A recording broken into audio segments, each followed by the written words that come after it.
So hello and welcome to FanFormula. This week we had Valencia, which was the best race ever, which, if you watched my FanFormula last week, I told you was going to happen. You didn't believe me, but it's true. So now I am Mystic Tiff. So I'm going to do my entertain Ant Davidson section at the end because I've got a very, very poor joke. So yeah, let's get on with this week's question. So question one. Fernando Alonso is the first driver of the 2012 season to achieve 2 wins. Do you think we will now, 9 races in, start to see the title challengers emerge from the pack? Well, we should be really. It's been 9 races. We're nearly halfway through the season. Of course, we should be seeing title contenders pull out from the pack. Alonso has always been a good and consistent driver. Even last year, no, year before, 2010. Yes, 2010. And there's not necessarily great cars. So I think Alonso has definitely emerged from the pack as a contender. But again, he's only won 2 races. That's it, 2 races. Hamilton was doing really well until he crashed out. And I still think there is other contenders. Like I said, as much as Alonso's got a gap at the top, there's still quite a few people behind him that only need an extra win or 2, and that's it. They've got the championship in the bag.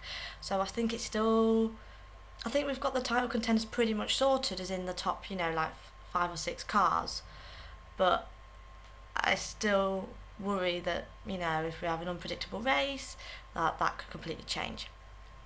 Question 2 now. Question 2 is hilarious because it just says underneath this question, my favourite subject. So you're going to have fun. Vern received a 10 place grid drop and a fine for his incident with Kovalainen. Kamui received a 5 grade. Oh God, I can't talk. It's too early. It's like 9 in the morning. Received a 5 place grid penalty after his Massa collision, but Maldonado only received a post-race 20-second time penalty for his Hamilton incident. Do you think the penalties are consistent with the results of the incidents, or do you disagree with Stewart's decision? I think you know what my answer is going to be. Penalties are nowhere near consistent. Nowhere near consistent. It's ridiculous.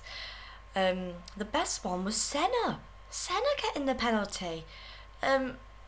I don't think he deserved the penalty. I don't know where the stewards were looking, to be honest. Um, so what was it? 10 place for Kovalainen. Bit harsh, you know. Bit of a racing incident, bit of punches.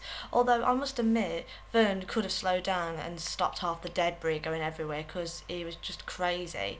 So maybe it's more for that, like getting the safety car out than actually, causing the accident. But 10 place, and then what? Kamiri got a 5 place for Massa.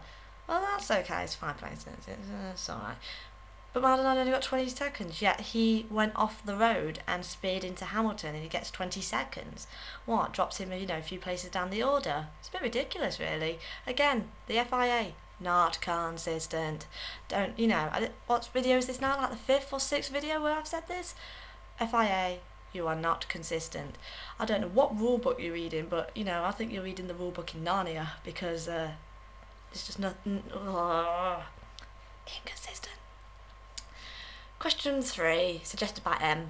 Should the European Grand Prix continue from next year, and where would you like it to be held and why?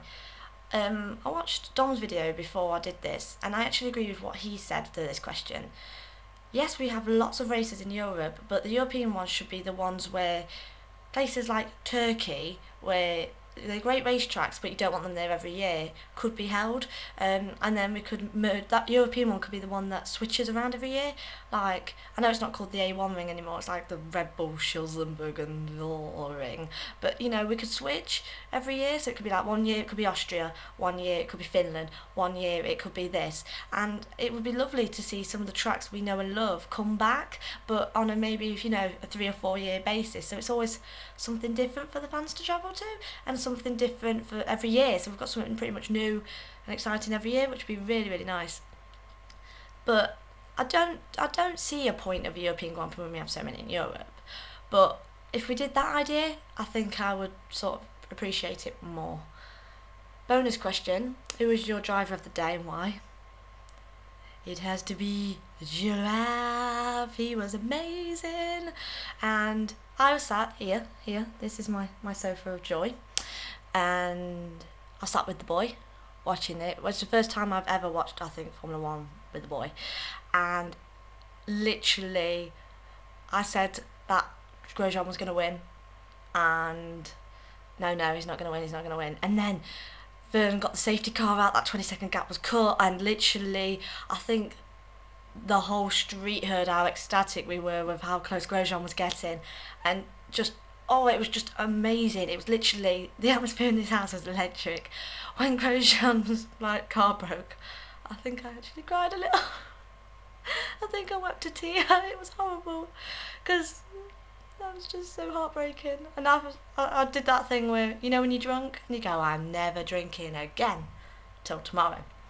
I was like that. I'm never watching Formula One again. I'm not dealing with it. I'm not dealing with it anymore. So yeah, I'm a bit better now. I'm a bit more recovered.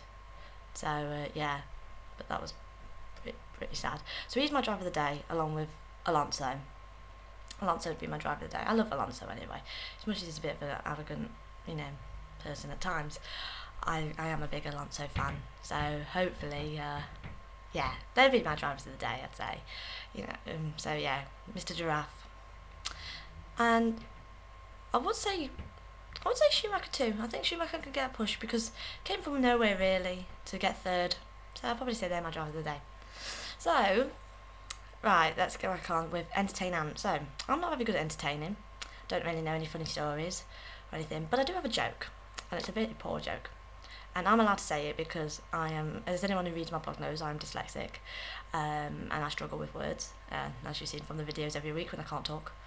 So yeah, let's do entertainment. So my question, my joke is, this is appalling. This is literally appalling. Um, a dyslexic man walks into a bra. Boom! Oh yeah, that's the best joke I've got because I'm not that witty. So yeah, that's for you, Anne Davidson. That joke just for you. Left hand is lefty watch. Ooh, yes, that's just for you. So yeah, I can't believe I've just done that on camera. So yeah, that's for you. So that's it for this week's Fan Formula. This week it is I can't think today. It's too early. Next week, no race. Week after, British Grand Prix. I'm not here. I'm at work festival in Poole and Dorset, so I won't be around next week. But I will be doing my Fan Formula, but don't know how when I've not watched the race. I won't see any of the British Grand Prix at all. I'm hoping for a button win on the British one. I'm literally will be on a media blackout on the Saturday and Sunday, so you probably won't hear from me or see me until the Monday when I'm probably covered in mud and grease from being in a camping field for the weekend. So yeah, right, blog, Twitter, everything will be under here in the little comedy box. And yeah, have an amazing week. I'll see you next week for in between Fan Formula. Yeah, I'll see you then. Bye.